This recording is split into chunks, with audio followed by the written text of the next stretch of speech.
Welcome to the Heart of Florida Business 411 studio. In discussions today, we'll be focusing on infrastructure and roads in Northeast Polk County and what future plans look like to improve travel for the importance of industry, business, and our morning drive to the office or maybe school. We've all said it at least once and possibly several times in the day, traffic is a nightmare.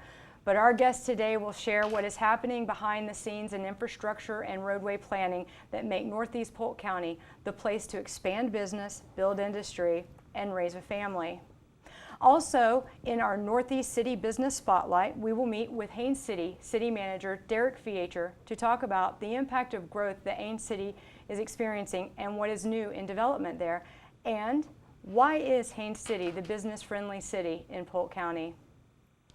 Now that we have the green light on today's discussion, let's get moving. In studio with me today is Brian Kordek with the Polk County Transportation Planning Administration and Momentum 2045. Welcome, Ryan. Hello. We also have on Zoom is Brian Rick with the Florida Department of Transportation and David Turley. They will be joining us by Zoom. Welcome, guys. Additionally, we'll be talking with Cindy Janamasso, President of Haines City EDC and Chairwoman of the Northeast Polk County Roadway Advisory Committee. So, Ryan, I would like to start today's discussion with our Polk County Advisor to Transportation, and that is you, and some of the important projects that are going on in Northeast Polk County. And I definitely want to touch on Momentum 2045 a little bit. Can you share with us what that is? Sure, yes, absolutely. So Momentum 2045 is the county's long-range transportation plan, and it's really not just Polk. When I say the counties, I mean Haines City, Lake Wales, Lakeland, Winter Haven. It's the plan for all of Polk. And we are looking out to the year 2045, looking at what are the transportation needs, what are the projects that we need to serve Polk's future. And just a couple of quick factoids up front that certainly people in Haines City and Northeast Polk will realize, or if they've lived in Northeast Polk for any amount of time, they've seen these changes. But essentially since the year 2000, the traffic volumes on Interstate 4 and US 27 have doubled in about the last 20 years. And so that's definitely something that's really affected and changed things in Northeast Polk. We kind of anticipate that to play out and continue to increase over time out to the year 2045, of course. And then, the real questions are, well, what are the improvements? What are we going to do about that increase in traffic and all the growth? And in terms of growth, one of the things that contributes to our long-range transportation plan is we have a population employment forecast that we use to, again, give us an idea of, well, what's the future going to be like? Because we can't just plan for the future now with the way things look now. We need to think about, well, what's it going to be like in 2045? And we're anticipating that Polk County will have a population a little over 1 million people by then. We're probably a little over 700,000 right now. We'll have to see what the 2020 census says, but it's probably in the 725,000 range. So we're going to anticipate, almost 300 additional residents, and of course a great number of people also have new jobs in Polk. So there'll be a large amount of employment too as well. So again, that's what we're looking at into the future. So that's what we're going into with Polk County with a population of about 1 million people. And right now, you really only have several roads or a couple roads up in the area that are doing the lion's share of the moving the traffic up there, namely Interstate 4, US 27, and 1792. So that's the situation.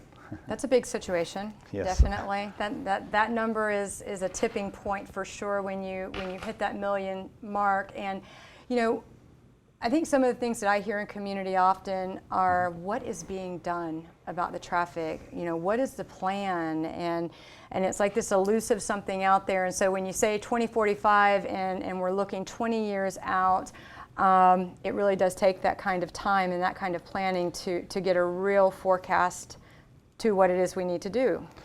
Yes, what I do is, myself and our staff, we're long-range transportation planners, and we've got some, as you mentioned, some staff from the Florida Department of Transportation that can attest that anytime you're planning for road projects, certainly a big new highway project, for instance, it takes years, really in some cases decades, to implement that project. It takes years in advance to plan for it.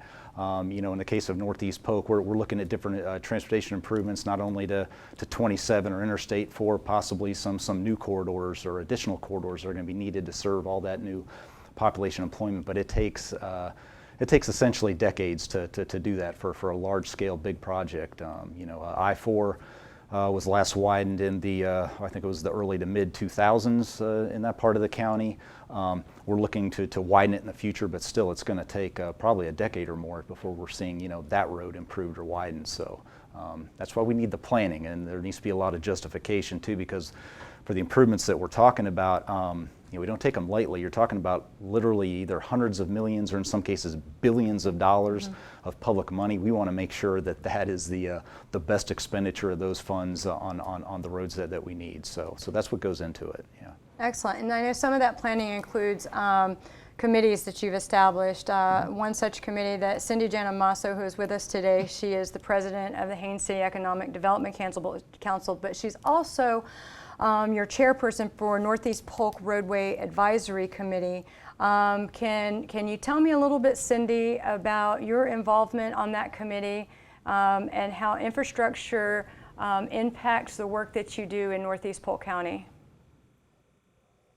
Sure, thanks for having me. So the Northeast Polk Roadway Advisory Committee, this committee was established back in 2015, and the committee members were appointed by the Polk County BOCC, Board of County Commissioners, to advise our committee is established to advise the board, the Board of County Commissioners, regarding the identification and the prioritization of roadway infrastructure improvements in the unincorporated area of Polk County, Northeast Polk County. So county staff presents projects in the pipeline, we listen, and then we have a roundtable discussion, and we present our recommendations to the staff to bring back to the Board of County Commissioners. In these meetings, they are noticed to the public, and we feel that we would really like to see more of the business leaders and citizens up in Northeast Polk County to get involved in this committee. Excellent. In the Northeast Polk County region, we see what looks like to the residents and or just a normal driving population. If you get near Posner Park, you may stop for a second. How do these kinds of traffic flow situations impact bringing industry into our community? The importance of road infrastructure is huge in the recruitment of industry. So many companies don't need to look any further than the gas pump or congested roadways to determine site selection criteria. And easy access is always has been one of the top criteria in site selection.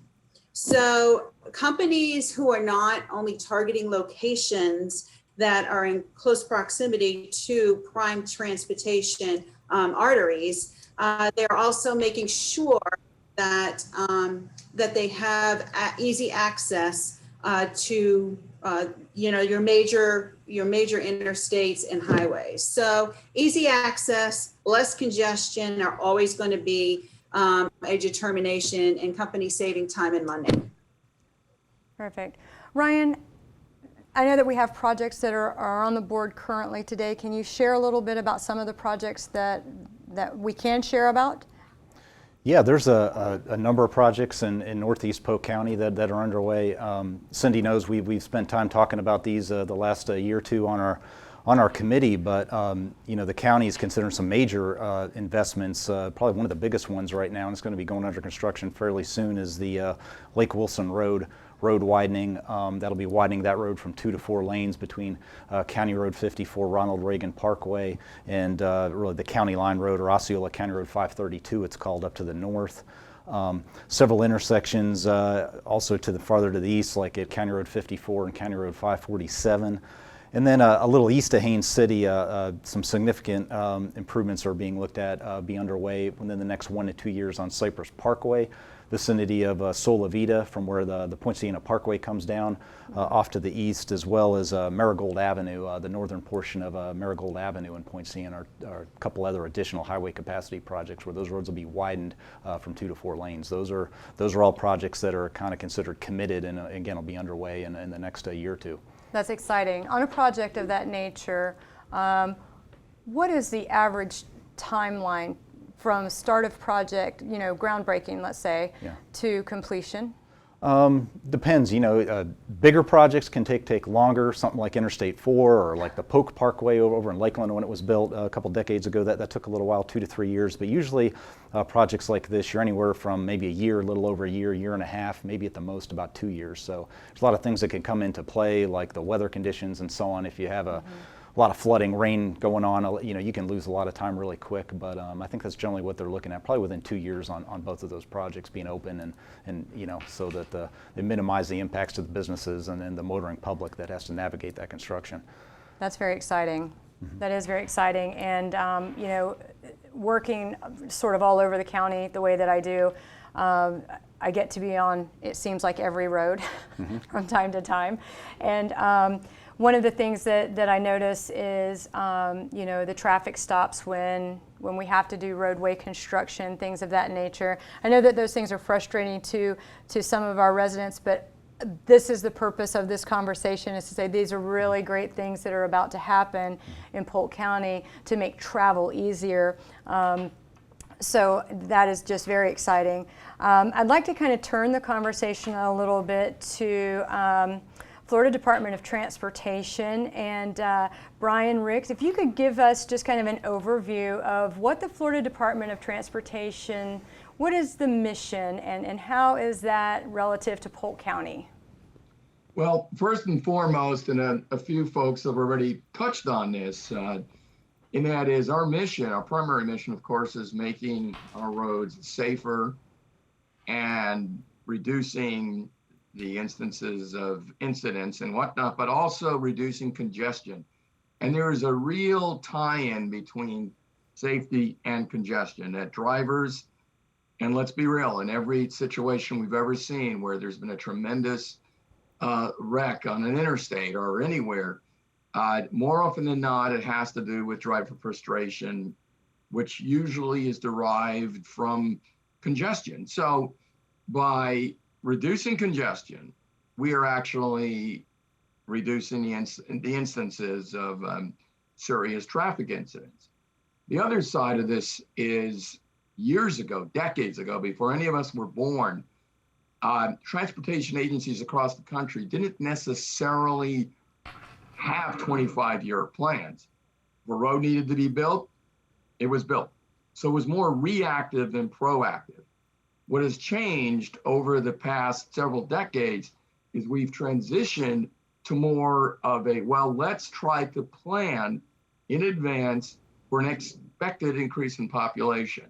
And kind of jumping off what Cindy said earlier about business, the way the business community, as it was conveyed to me once by an economic development person from Arizona, the way companies that would say want to relocate and open up an operations center in Polk County would be a number of different metrics. One of them being how close is this to an airport or seaport, but also the viability of that infrastructure. And what that translates into, and let's be real, are jobs.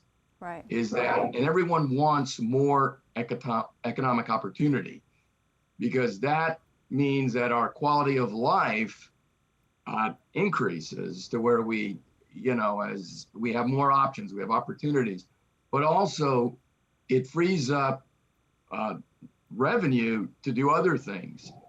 And that also makes this area much more attractive to both employers and employees. So part of our mission is, number one, our first priority is safety, congestion relief, but also improving the service of our infrastructure and working closely with our partners, with the MPOs and TPO, to make that happen.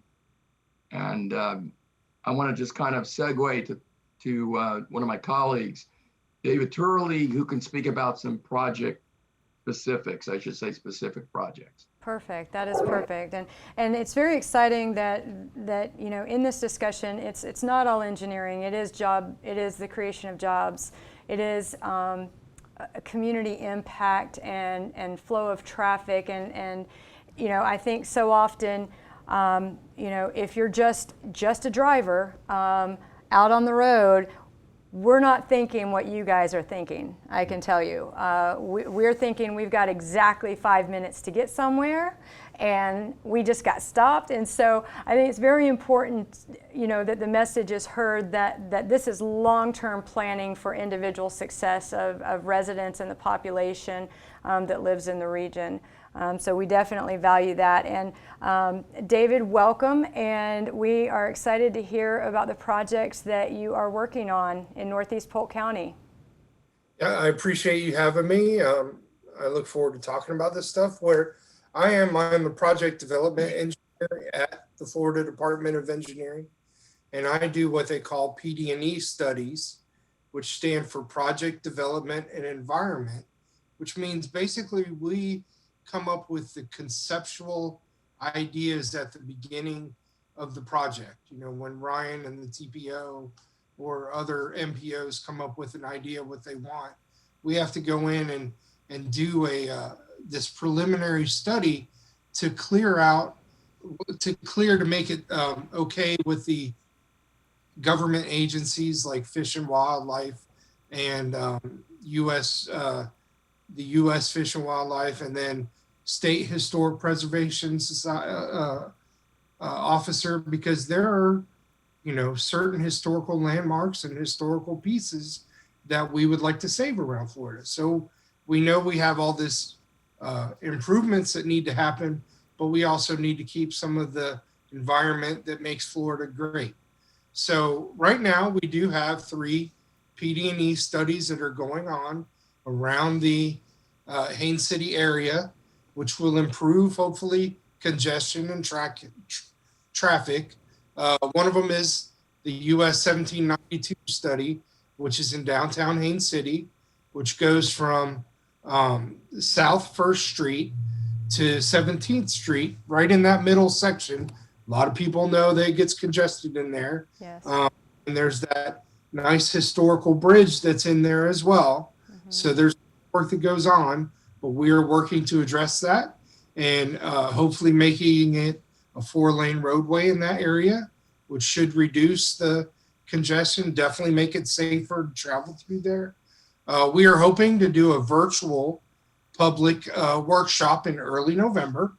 And that means, you know, people can log in online to make comments and see the documents and everything that's involved. It hasn't have a specific date yet, but like I said, early November. Another project we're working on is the Lucerne Park Road project, which actually starts at Martin Luther King Boulevard in Winter Haven and goes all the way up Lucerne Park Road to State Road 17 in southern Haines City. We're going to do a 2 to 4 lane roadway there. And then finally, you know, we talk about the traveling cars and all that. We're also looking at doing the Old Dixie Trail, which is a trail creation from Auburndale all the way to Haines City. So that makes, when you have your employers doing their, you know, growing their businesses, creating businesses, and, you know, they want all these employees, that helps with the employees. It gives them a recreational area to walk and travel and bike or whatever. So it makes people's lives a little bit easier and healthier too. So I can elaborate on any of those if you'd like, but those are the 3 projects we have going on right now. No, those are very exciting. I do have one question. How do people find out about the public meeting date and time? Can they go to the website? They do. Truthfully, the best way to go about it is to go to our main public website, which is swflroads.com, stands for southwestfloridaroads.com. And then you go to future projects. It goes by county. So Polk County has a pretty good list under there for other projects that are in design or, you know, the early stages. Right. But then if you go, like, say you're driving and there's a construction site going on, you can go to projects now and it'll tell you what construction's going on there if it's a Florida Department of Transportation job. I have a question. I do, economic development in Haines City, and our rail spur is on top of that historic bridge that you're talking about widening. So what my question is that won't be something that would be impeded due to the fact that rail spur is on top of that bridge. We are looking at that as a piece. You're right. We know right now it's used as a trail, but we also know that we do talk with Haines City and we keep up with them. And we know that you guys are hoping to create some more industrial so that it can connect to the rail and be used again. So we are looking at saving the bridge and maybe doing an alternative route for those extra lanes so that the rail spur stays preserved. So as we're working right now, we are trying to keep it and keep it available for use in the future. That is a terrific update from you, David, and thank you so much for sharing those projects and a little bit about how that process works. As we kind of wrap up our look at the Northeast Polk infrastructure, I want to kind of come back to Ryan for a moment. Ryan, are there any future projects that you can share with us about and what's going on with those projects? Yes, actually, we have some very big high-profile projects that are reflected in our draft 2045 long-range plan, ones that we haven't talked about yet that are, again, we'll be talking about probably for years and maybe even decades into the future. One of them relates to a bigger study that's been underway for the last couple of years by the Florida Department of Transportation. When the Central Polk Parkway was kind of pulled back by FDOT about 5 years ago, they initiated a study to look at a larger area in East and Northeast Polk. And as part of that study, they're not quite done with it yet. They're probably about 6 months to a year away from being done with it. But our long-range transportation plan kind of incorporates what some of the recommendations are for that study. And one of them in particular basically validates the need for a new high-speed limited access road, basically parallel to US 27, and that would head up probably east of Haines City and ultimately join up with I-4. We're calling it the US 27 reliever corridor. A large part of that used to be called the Central Polk Parkway. Either way, at some point in the future, I'm sure we can come up with a better name for the facility. But point is that this would be a new, again, reliable, high-speed, limited access, probably tolled facility from roughly State Road 60, a little west of Lake Wales. It would cross US 27 north of Lake Wales and then run kind of east of Dundee, Haines City, and Davenport.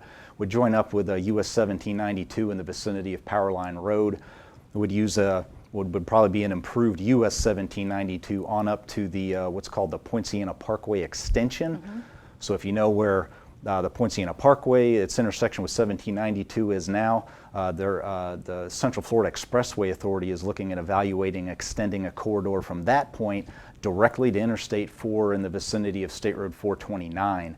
So in other words, hopefully we'd have the ability then to have a reliable, high-speed facility between State Road 60 and Interstate 4 all the way up. Again, it would be east of Haines City. So that's one big thing. That's something, that's again, huge. looking a way out, probably definitely in the future, but that's something that our plan advocates for. Just quickly, there's some additional improvements along 27 and in the Haines City area. The county's looking at doing some relatively minor improvements, but adding some additional connections and improving the roads like FDC and Holly Hill Road, a new road that's called the Northridge Trail. These are roads basically that are parallel to US 27, and for the people that live along US 27 that maybe have to come out and do a U-turn to go north or south on 27, they'd have the ability to get on a road that's immediately off of 27 called like a frontage road that again would take you north or south, maybe to where there's a good traffic signal and you could get out on 27 that way than having to come out, like I say, and maybe do a U-turn in different places, or maybe it's a median that doesn't have full access. So again, it'd provide you some help there. There's some additional roads in the Haines City area, namely County Road 547. Mm-hmm. between US 27 and Davenport. That's something that we're looking at to improve in the long-range transportation plan. Power Line Road also between Yes. Davenport down and along and just east of Haines City, actually all the way down and past State Road 544. That's another corridor that we're showing as a really needed improvement as a priority project in the long-range plan. So those are just a few things. And one last thing I could say, as a lot of people know in this area, we have the Sunrail, commuter rail service that comes out of Orlando. It stops just a mile and a half over our county line, the Poinciana Station it's called. Our plan advocates for, shows, connections, extensions of that service into Polk County. Probably before we have an actual rail service coming into Polk, though, we would need to get bus service to that location. And of course, the county, along with the Citrus Connection, Lakeland Citrus Connection, who runs the transit service in Polk, they just extended a route from Posner Park over to that Sunrail station. So the very first part of that is taking place and just open. So we're really excited about that. But in the future, there's additional plans to extend that transit service down into Polk County. Is there a portal that our residents can get to also kind of track some of the programs that are going, or the planning rather, going on in your department? Yes, thank you for asking. As I said earlier, this is a draft 2045 plan, and we're kicking off basically a public comment period on that draft plan. It'll extend all the way to December 10th, where we actually have our adoption hearing on this draft 2045 plan. But people can go to the polktpo.com website, and it's very easy once you're in there to navigate and get to the 2045 website, and you can provide comments. We have a mapping program in there to where you can select projects. A lot of the ones I've referred to, give a thumbs up, a thumbs down, provide your comments. Maybe there's something we missed and there's something else we need to look at. You have the opportunity to do that there as well. So polktpo.com. I cannot thank you guys and Cindy enough for joining us today on this very important segment for Heart of Florida Business 411, Infrastructure and Roadways. Again, special thanks to Florida Department of Transportation, Brian and David, and of course, our Polk County TPO, Ryan, for being here and sharing some of the really great projects that are not only currently happening, but also are planned to be happening in the near future.